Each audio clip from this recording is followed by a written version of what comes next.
Welcome to Party Like a Marketer, the podcast dedicated to cannabis marketing, public relations, and authentic storytelling. I'm your host, Lisa Buffo, the founder and CEO of the Cannabis Marketing Association. You can connect with me on Instagram at LeeBuff and on Twitter at LeeBuff21. And don't forget to join us at this year's annual Cannabis Marketing Summit this June 7th through 9th in Denver, Colorado, for 2.5 days of cannabis marketing speakers, best practices, and networking over 3 stages in the heart of Civic Center Park. Today's conversation features Wesley Williams, co-founder and CEO of KND Infusions. Wesley Williams holds a Bachelor of Economics and Marketing from the Wharton School and a Juris Doctorate from the Case Western Reserve University School of Law. Wes has over 4 years of cannabis experience as a corporate strategy consultant in California and then as an executive for a vertically integrated medical cannabis company. Prior to coming to cannabis, Wes spent over 10 years working for Fortune 500 companies in the financial services and energy sectors, respectively, where he held VP and director level roles in legal operations, marketing, and strategic planning.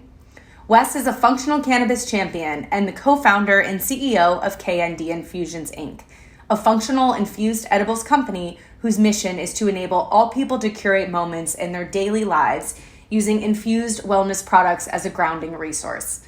KND Infusions is launching its first product, Kinetic, in Los Angeles, California in the summer of 2022. Okay, hi everybody. Welcome to today's episode of Party Like a Marketer, the podcast dedicated to cannabis marketing, public relations, and authentic storytelling. I'm your host, Lisa Buffo, and today's guest is Wesley Williams, the co-founder and CEO of KND Infusions. Wes, thank you so much for being here today. Oh, thank you for the opportunity. I'm happy to be here. Yes, of course. So first, can you tell our audience a little bit about yourself, your background, how you got started, what brought you to cannabis, and a little bit about your company as well? Sure. Yeah. So I kind of began my career just focusing on like marketing, analytics, and business school at Wharton. Then I went to law school. Then I got into oil and gas law, really on like the transactional side. Then I pivoted into learning and development and human resources like optimization and high level strategy in the financial services sector. Then I began as a consultant in the cannabis space out in California, just really focusing on partnering with companies on go-to-market strategy and operational improvement. Then I had an opportunity to serve as a chief administrative officer for a vertically integrated medical cannabis company in Pennsylvania. So they had an indoor grow, multiple retail dispensaries. So that's kind of the high level of my professional background. It's kind of random in going from oil and gas to banking and HR to cannabis. But there are a couple of common threads there. It's just one, I'm really, for some reason, I find myself involved in highly regulated industries. So having both that legal background and that business background has been helpful. And I would say that the kind of common thread throughout my career journey has just been going after the largest problems and opportunities, just because I get so much energy just being able to apply like business and marketing and operational best practices to solving problems that are just really large, really meaningful, and really impactful. So that's really what I was doing prior to founding KND Infusions, which I founded in the summer of 2021 with my co-founder. And really, he and I just saw that there's such an opportunity to broaden the access of care in the cannabis space by just focusing on like functional use and effects-based products, because ultimately everybody comes to the plant for an effect. So we saw this just really big opportunity to broaden the circle and broaden the pie and possibly even add on a whole other pie in terms of just like, how do we bring more people to the plant so that they can practice better tactical self-care through infused wellness. And so we're actually going to be launching in California in the summer, early fall of 2022 with our first product. It's a vegan, gluten-free edible with a micro dose of cannabinoids and just other beneficial compounds that are just really tailored for that effect. Because the easier that we as an industry can make it for, both current consumers and prospective consumers to have the confidence of being able to consume cannabis and achieve the effects that they want, the better we can really make the world. Definitely. And you're based in Pennsylvania, right? So you're in Pittsburgh? Yes. Nice. And I want to talk a bit about what you have. I know you and I have talked about this effects-based marketing and what it is really doing, or I should just say effects-based products, where which applies to the marketing, but where what consumers are looking for is basically desired intention equals, what they're actually getting out of the product. And we know that one of the barriers to entry for a lot of folks is that maybe they've tried cannabis once and the desired effect that they had was not what they thought they were going to get. And it put them in the place of, well, it's just not for me. Maybe I had too much anxiety or too many psychoactive effects. And so therefore to them, that is representative of the entire experience, and it kind of writes the plan off as a whole. And a lot of these folks, at least that I've talked to, have had this experience. This was not when things were regulated or legal, or you could get a product from a dispensary. Maybe they tried something when they were younger or in college, and who knows where it came from, or who knows what was in the product. And so they've sort of written cannabis off. So can you just tell me a little bit more about the importance of effects-based products? And we'll talk about marketing. This is a marketing podcast, so kind of how you communicate that as well, but also how you're approaching it at K&D Infusions. Like how do you get that concept in the way you're launching and applying your business? Yeah, no, that's a great question. And I can say, well, kind of like my early journey through cannabis, in the legacy market, I think is representative of a lot of what you were just articulating, right? That so just a bit of background on me, a bit more personally, is that my whole life I've stuttered and I've dealt with anxiety and ADD. And so I kind of stumbled upon cannabis recreationally. And then I found that it could also help me with my anxiety and with ADD and with stuttering. And so I just kind of saw this as just this wonderful product, that why isn't anyone advocating and just saying this can help you with these types of things, because I saw that it helped me, but a lot of the challenges that I faced was just being able to get that help consistently. So I would go to my connection, and he would have a variety of strain names that I didn't really understand how to really tease them apart. So it's just coconut haze OG Kush versus, Bubba strawberry haze. I just would kind of pick the one that sounded the neatest. But because I just lacked that knowledge of just cannabinoids and terpenes and just how that interacts with strains, the effect that I got was constantly all over the map. And it just got to the point where I couldn't consistently get the kind of functional calming effect that I was looking for. So I just migrated away from cannabis as a whole for 10 years.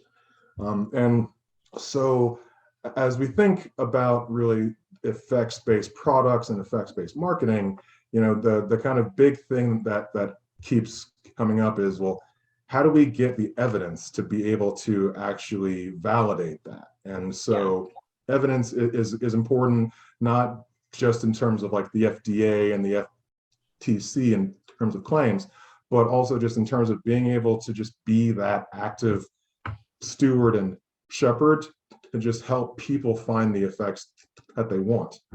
And so the approach that we're taking at K&D infusions, and we hope that many others are following in our footsteps, is we're actually looking to understand through research just how our product actually performs in a variety of consumers, right? Because getting back to this concept of the evidence and the transparency, it just became very clear early on that really we in the cannabis space should kind of take the lead on just evaluating and getting feedback on our own products, understanding that over time, as regulations lax and kind of like the more conventional paths for, NIH type research become more available, like that's going to be great, but we don't have to wait.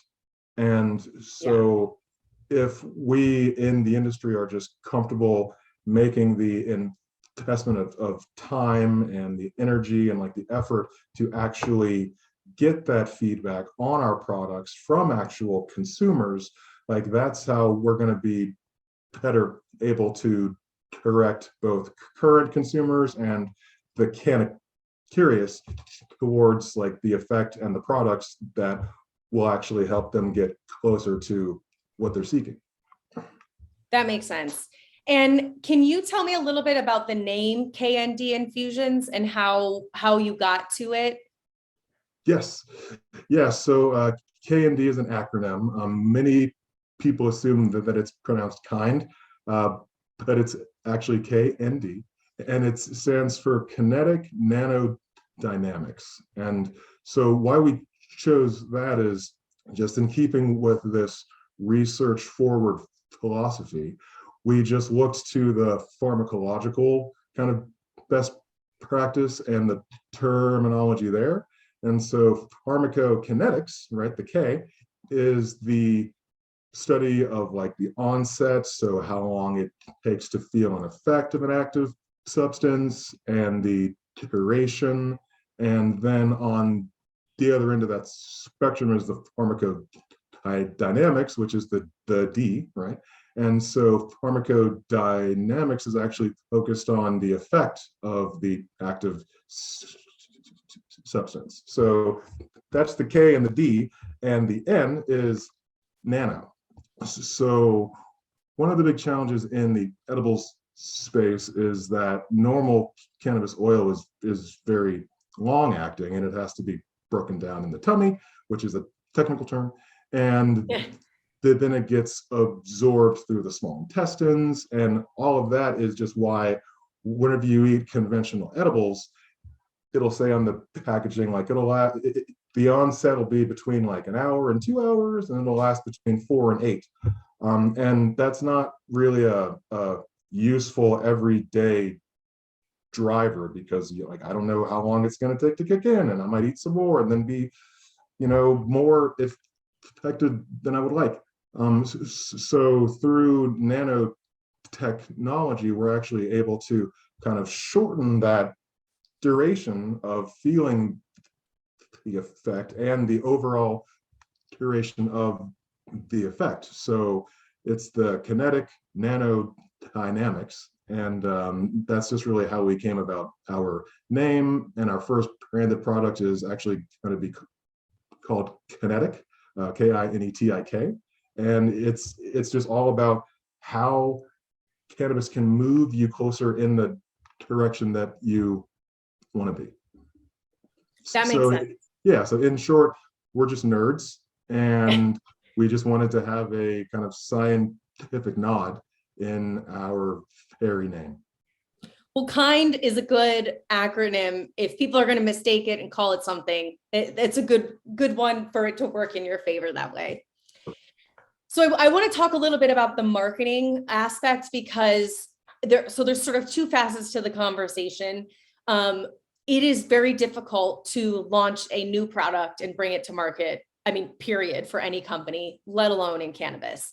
In cannabis, particularly now, California specifically, depending on your state, but we'll talk about California specifically because that's where you're launching, is getting incredibly competitive. Just as time goes on, more brands launch and get in. So Two things. First, I want to talk about what are some of the ways in which you're marketing and positioning Kinetic and your products to enter the California market or perhaps cut through the noise.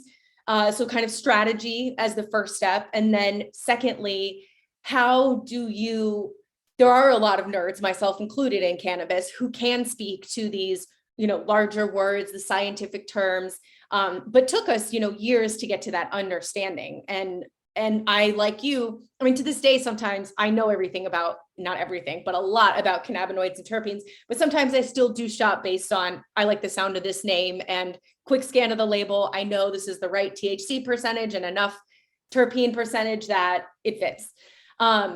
So kind of the strategy as far as launching, what are some of the steps that you're taking as far as entering a new market as a new, startup company? We have a lot of entrepreneurs listening to this podcast, but also how do you send messaging that is accurate and speaking to the scientific components, but that the consumer can have and understand based on, where they're at, particularly the canna curious who they may not even know the word cannabinoid or terpene. So how do you kind of marry those two, once you sort of establish, okay, we're launching in a new market and this is what it's like? And I know that's a huge question, so take it for what it's worth, but that's what I'd like to talk about. Okay, cool. Yeah, and like as I'm answering it, if there's anything that you asked that I haven't hit on, just please don't hesitate to just give me like a little nudge. Sure. Yeah, so for us, the kind of first point of entry, and I think this applies to just any brands and products, is just understanding what your brand and your product actually does. And the fact that it gets you high isn't really going to be sufficient anymore going forward, because as just more people come in to the cannabis space who may not have been in it for years or decades, like it's going to have to be more than you'll feel something. Like it has to be, this is the thing you will feel. And so as a brand and a product, I think just getting consumer feedback on like, how is the product working for you? What are you feeling? And just being willing to invest the time to really ingest that feedback. And if you need to like modify your formulation, like look at your cannabinoid mix and the effect that it's causing and the terpenes, and if your feedback like isn't what you would like it to be in terms of the effect, like don't hesitate to kind of go back to the drawing board and just reiterate until you get to that effect that you actually want. And that approach really applies only if you are concerned with the effect, which you don't have to be. I think there are definitely advantages to having this kind of functional and effect-based focus. But even if your goal is to just create an infused product, or if it's flower, or if it's vapes, or whatever, like just being very mindful of the fact that you're going to have to be able to articulate why your product can accomplish whatever it accomplishes. And, as you were saying, there's so much research, and frankly, there are so many knowns and unknowns in terms of like how cannabinoids work and how terpenes work and the entourage effect and how all of that kind of plays into everything else. But the proof is in the pudding, and the pudding is how people actually feel. So ask them, but also listen. And that'll be a good kind of like product focused way to bring new products to the market. But in terms of the actual like branding and the marketing side, like it's just being very clear on just who your audience is and what your audience wants. That applies in cannabis, that applies if you're selling toilet paper or whatever else. Like it's very easy for cannabis brands to overemphasize like the attributes of their product, but not provide the context that's going to actually help someone on the floor of a store, having a conversation with the bud tender, like be able to get closer to what they deem as success, and in the consumer's eyes, I think test is, am I going to get what I hope to get out of this product?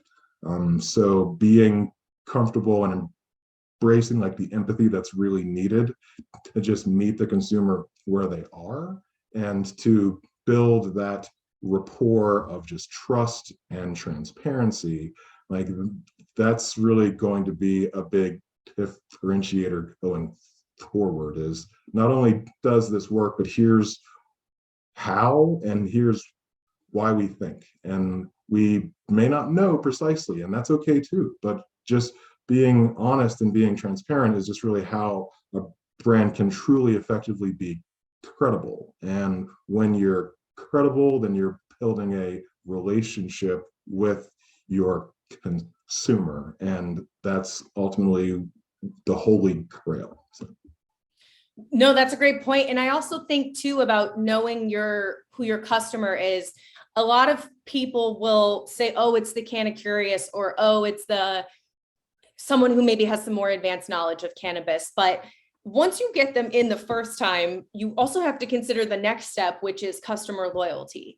So maybe they are the Canna Curious category when they first try your products, but if they like it and keep coming back, they will get more sophisticated over time. And you will need to recognize that and speak to them where they are in the future. So part of it is understanding that entry point and the launch point, and okay, this is the customer today and this is where they are. But if you want to, maintain and scale and grow the business, you also have to think about that customer loyalty and what is that like lifetime value? What does that path look like over time? And how do you stay in tune with that and stay aware of that? And I think one of the things you mentioned that I want to reiterate is having that two-way conversation with your customer, that it's getting that feedback, it's product testing, it's understanding, because the way they might experience it with limited knowledge in the beginning, and then the way they might experience it after some experience and, test runs with cannabis may change over time. And then in order to meet their needs and keep them happy, you'll need to adjust either your product or your messaging, or be in touch with that customer. So you're not just I see a lot of brands go through this, but they kind of just churn through new people, but they don't know how to keep them there. And understanding that part is hard to think about at launch or pre-launch, but it is the long-term roadmap and plan as, folks get more sophisticated and that consumer base, the education gap begins to close. We got a ways to go, but I just wanted to add that context that it is great to set that system of feedback up in your organization in the beginning, pre-launch, because it will serve you when you're now having the customer loyalty conversation and not just the, how do we get people to try it in the first place?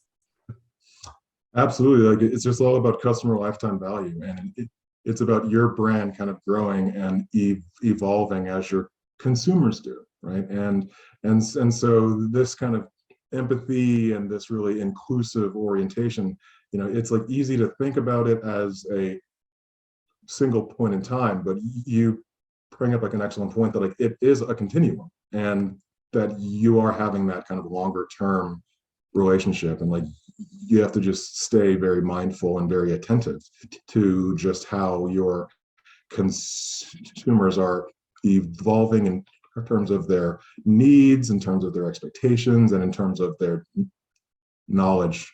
So yeah, couldn't agree more. Yeah, and that credibility part you mentioned, we talk about this, but we use the term authenticity, which they're different, but I think go hand in hand in the sense where if they feel you're credible and authentic and aligned, they'll be more willing to give you open-ended feedback and say, hey, we experience this with our members where they say, hey, okay, I joined for this reason, but these are my needs now, and this is what I need now. So it helps you also proactively get that information. So, but I also want to ask, what are some either channels or strategies that you're using to enter the market? Like, are you starting with events? Are you doing press? Like, is there any, as far as your go-to-market strategy, any things that you've either are going to try or suggest to new brands, or, we can even take it the opposite way, like, hey, we tried this and it didn't work. I know a lot of launch, myself included for a founder, it's test and fail, iterate, test and fail, or succeed and iterate.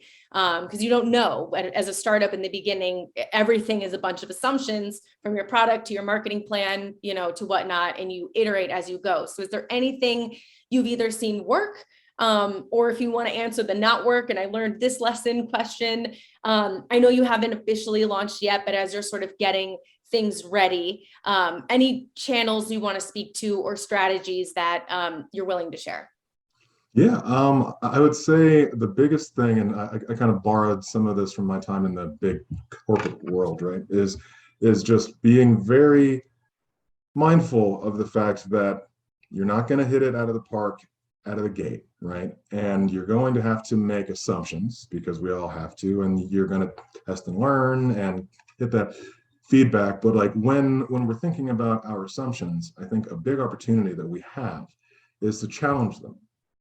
And, and by challenge them, what I mean particularly is challenge them in terms of like, just have more conversations, just speak to your target consumer, speak to your target segment, and just hear what they think, what they need, what they want, and just be very open to your assumptions being wrong or right.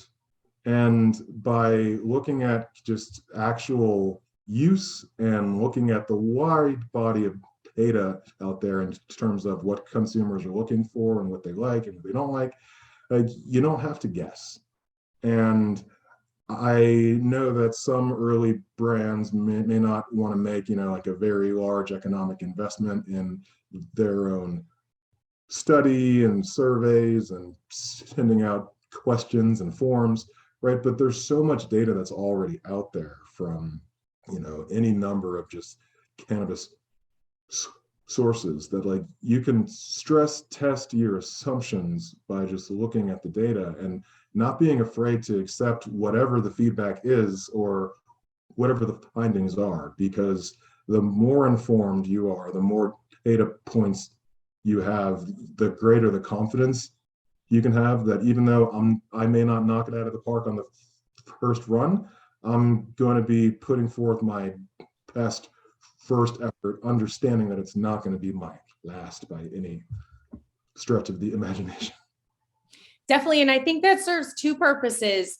It will save you time and money and energy because you're not investing in efforts that are not stress tested. And also, if you're fundraising, it helps build your case, because when you're a startup and you're fundraising, I mean, it is all an assumption. And the more you can say to potential investors or leads or clients, hey, we have this data, even if it's limited, and we've taken the time to put the effort into testing our assumptions and do market research, it builds investor confidence. Because, from what I know about fundraising in the early stages, it is very much so about the team, to some degree more than the idea, because execution is everything. So the ability to show potential investors, hey, we've tested this and this is how we think as an organization, it's going to build their confidence that you'll be able to grow and scale as the inevitable, changes and startup life happens. So I think there's kind of two win-wins to that. Yeah, I mean, absolutely. It's just be informed and you'll be better. And it doesn't have to take a lot of time. I know, and I'm sure is very often the case, that like you want to bring your product to market and you want to get it out there, but you need to make sure that you're getting it out there in an intentional way. And that intentionality doesn't require that you just keep pushing back launch. It just requires that you're just very deliberate about like, what's the most effective way that I can get feedback? And that's going to be part just talking to people. And it's going to be part like looking at all of the work that other companies, that other brands, that other researchers have done, and just building off of that. And that can happen remarkably fast. Very true. Very true. And if you don't mind me asking, I know you're based in Pittsburgh and your co-founders in California, but how did you come to the decision to launch in a California or basically a state that's been a more mature market, been out for a while, versus a Pennsylvania or perhaps a newer emerging market? Like how did you guys come to that decision? Yeah, great question. So it was really important for us to, be in a market that was both recreational and medicinal. Even though like I'm a firm believer that those two distinctions are, I don't want to say arbitrary, but they're not quite as like clearly delineated. And that this just thinking about like functional cannabis and just how do people use it. Like some may use it for a more kind of conventionally medical purpose, and some may use it for a more conventionally adult use or recreational purpose, but they're using it for a purpose, and that purpose is the function. So as we were looking to markets to launch in, we just saw that California really checked those boxes. Yeah. And the fact that California is a more mature market, like it just gave us a much better space to work in terms of thinking about how cannabis is going to look as time continues to progress. It is going to mature. And so California being a more mature market than many other states was just more representative of both cannabis in its current state and in its future potential. And so like those were all kind of more reasons why. And California is like an anchor market, right? I mean, if you can succeed in California, I think that's a good piece of data that would help to inform your ability to succeed in other states. Yeah, that's very true. And I would also say, to your point, it's a more educated consumer base. So you can speak to them a little higher level about the effects, the science, the cannabis, and it's not news. They've been, they know this plant and these products to a degree, more so than other states. So you can kind of come in, like you said, know your customer at that level and, meet them where they're at. So yeah, thank you for sharing that. I always find that interesting as why and how entrepreneurs sort of choose to launch, particularly when they're not located there, because it is hard. I know you're technically half located there, but yeah, it's not easy regardless. So I want to ask a little bit about some lessons you've learned in the space. Normally I ask this question from a marketing perspective, like what are some lessons you've learned in cannabis marketing? But I know it might be a little early to say that. So let's ask it from that entrepreneur's perspective. Like what are some lessons you've learned in this industry? And maybe you do have an answer to the marketing side from, your previous roles. But what are some lessons you've learned in cannabis, either as an entrepreneur or related to marketing in general? Yeah, I would say, just kind of getting back to some earlier comments that I made too, right, is it's about being useful.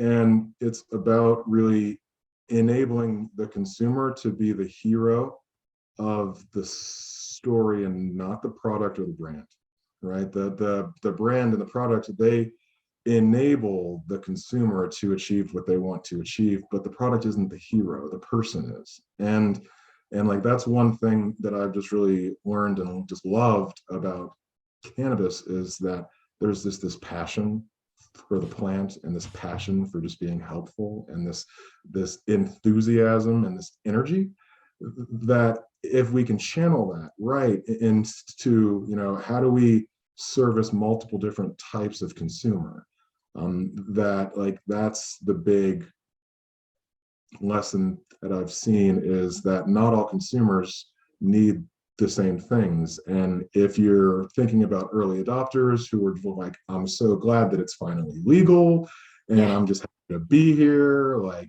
just infuse whatever you want and I'm down and like this is great. Like that's really this concept of cannabis 1.0, right? And like as we're going into cannabis 2.0 and we're bringing more people into the cannabis space who may have tried it in the past or they may have just been somewhat reluctant, that like cannabis 2.0 is going to be about, okay, we've got a kind of broader set of audiences now. So how do we really accommodate each of them without alienating either? And really being able to just translate that passion and that energy and that enthusiasm into kind of adopting, I don't want to say like an educational orientation, just because I don't think that anybody wants to be taught, because that just feels like I'm going to school, but being informative, right? And so just channeling that energy and that passion for just talking about cannabis and advocating for how it can help you in so many ways, if it's, for calm or relaxing or sleep or pain or social, like there are just so many opportunities to impact people, but not all people are the same. And so let's just be passionate and be energetic, but also be focused and tailored.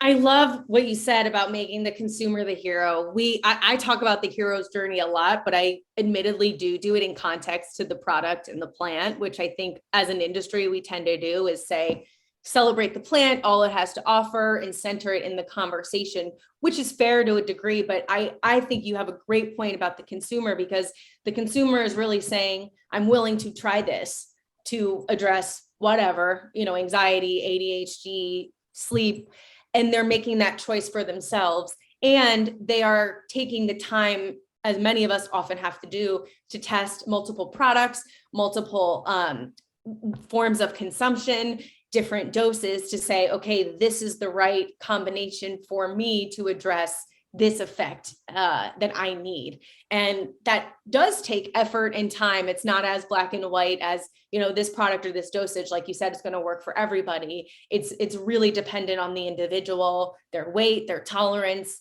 whatever other conditions they may have. So it is the hero is the consumer, because they are taking that effort for themselves and choosing to use or seek out cannabis versus, if let's use sleep for an example, melatonin or Ambien or whatever, green tea, whatever it may be, they have made this decision and now they're going for it, and the product is just meeting them where they're at. So I need to change how I talk about this, because I love that. That's so much better, even though the plant is amazing. Awesome. Yeah, that's great. Okay, Wesley. Well, let's see. What else have we not talked about that you want to mention? I know we're almost at time, but anything you want to discuss that we haven't talked about or that you want to share?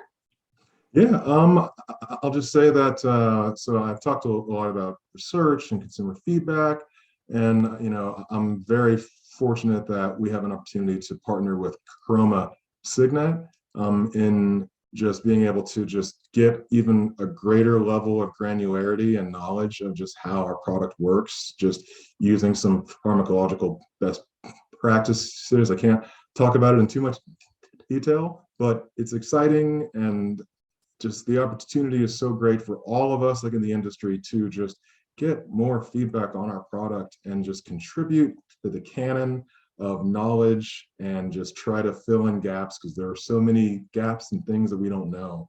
And just seeing so many operators and brands and cultivators who are really willing to engage the consumer and get that feedback, like that's, I think, one of the most exciting things about cannabis going forward, is that we have this opportunity to kind of self-govern and just prove that, like, we're being thoughtful about how we as an industry can be more consistent with just testing, right, and COAs, and with just our brands and our products. Like it's just the most interesting time, I think, to be in cannabis, because we have this wide open field and we can make of it whatever we want. And if we all really embrace that part of us that brought us here, which is about being useful and being helpful and just leveraging the power of the plants to make people's lives better, then we can literally change society as a whole. And we like to talk a lot about decriminalization, and that is extremely important, that and descheduling, but I think a big thing that we need to focus on is normalizing. Yeah. Is just normalizing cannabis consumption, be it inhalable or non. Like, it's about this concept of cannabis in real life. And the more people that we can bring on board in terms of them just embracing the utility and the function of the plant, like, that's going to help to normalize it. And I think that's our shortest path to destigmatizing and to decriminalization and descheduling.